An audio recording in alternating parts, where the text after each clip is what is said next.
کوئی اپنی نماز واجب میں رکعت اول میں سورہ الحمد کے بعد سورہ انا انزلنا کی تلاوت کرتا ہے تو منادی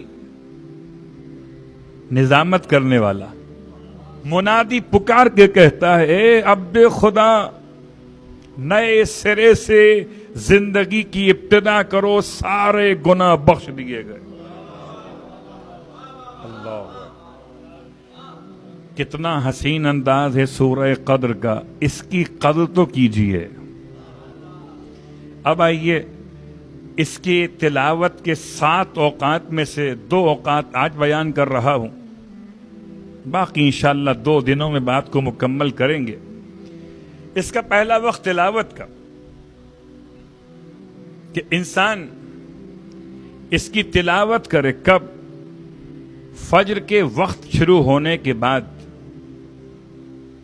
اور نماز فجر کے پڑھنے سے پہلے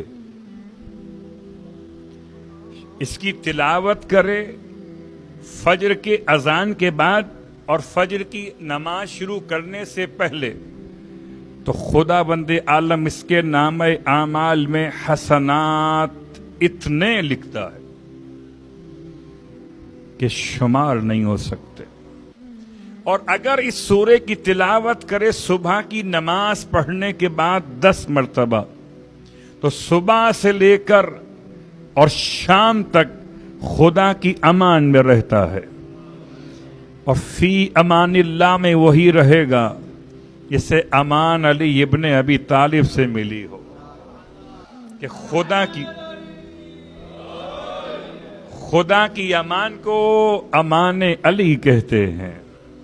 اور یہ میرے الفاظ نہیں ہیں، یہ خود مولا کے الفاظ ہیں، جہاں ارشاد فرمایا تھا ولایت علی ابن ابی طالب حصنی فمن دخل فی حصنی آمنا من نظر۔ تو اب یہ سورے کی تلاوت کے 2 اوقات بھی سامنے آ گئے۔ فضیلت کی روایت 2 پڑھ چکا،